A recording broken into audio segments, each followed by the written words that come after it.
Hello दोस्तों, कैसे हैं आप सब। आज की हमारी कहानी है अनपढ़ माँ। एक मध्यम वर्गीय परिवार के एक लड़के ने 10वीं की परीक्षा में 90% अंक प्राप्त किए। पिता ने मार्कशीट देखकर खुशी खुशी अपनी बीवी से कहा कि बना लीजिए मीठा दलिया, स्कूल की परीक्षा में आपके लाडले को 90% अंक मिले हैं। माँ किचन से दौड़ती हुई आई और खुशी खुशी बोली, मुझे भी दिखाइए, मुझे भी मेरे लाड़ का रिजल्ट देखना है। उसी बीच लड़का फटाक से बोला, बाबा उसे रिजल्ट कहाँ दिखा रहे हैं? क्या वह पढ़ लिख सकती है? वो तो अनपढ़ है। अश्रुपूर्ण भरी आंखों को पल्लू से पूछती हुई माँ दलिया बनाने चली गई। ये सब पिता ने देखा और कहा, हाँ बेटा, तूने बिल्कुल सही कहा।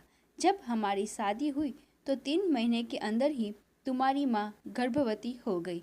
मैंने सोचा शादी के बाद ही कहीं घूमने नहीं गए, एक दूसरे को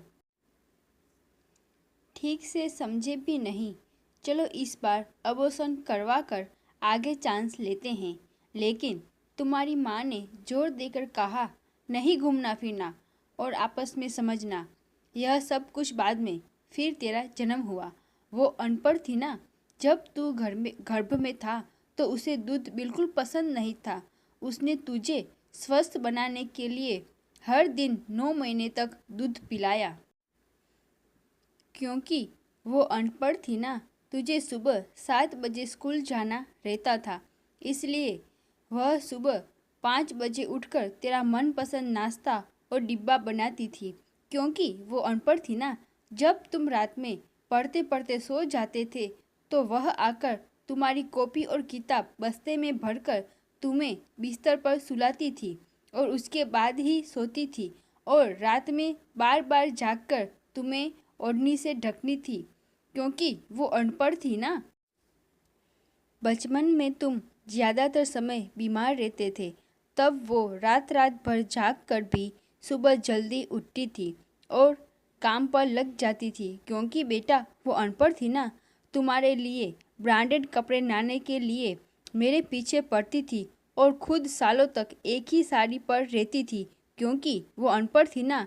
ये सब सुनकर लड़का रोते रोते अपनी माँ से लिपट कर बोलता है, माँ मुझे तो कागज़ पर 90 अंक मिले हैं, लेकिन आप मेरे जीवन को 100% बनाने वाली पहली शिक्षक हो। माँ मैं आज भी अशिक्षित हूँ और आपके पास PhD के ऊपर भी उच्च डिग्री है। क्योंकि आज मैं अपनी माँ के अंदर छुपे हुए डॉक्टर, शिक्षक, वकील, ड्रेस डिजाइनर, बेस्ट कुक, इन सभी के दर्शन कर लिए। माँ मुझे क्षमा कर दीजिए। बेटा, जो आपकी नज़र में पढ़े लिखे लोग हैं ना, वो सब पहले अपना स्वार्थ और मतलब देखते हैं, लेकिन आपकी माँ ने आज तक कभी नहीं देखा। क्योंकि वो अनपढ़ है ना। वो खाना बनाकर और हमें परोसकर कभी कभी खुद खाना ही भूल जाती है। इसलिए मैं घर से कहता हूँ, तुम्हारी माँ अनपढ़ है। दोस्तों, ज़रा सोचिए, कहीं आप तो अपने माता पिता के साथ ये नहीं कर रहे हैं? अगर आप भी ऐसा कर रहे हैं तो अपना ये व्यवहार सुधारिए। हमारे माता पिता कई कठिनाइयों को सहकर हमें आगे बढ़ाते हैं। अपने माता पिता और अपने बड़े बुजुर्गों का आदर कीजिए। धन्यवाद दोस्तों।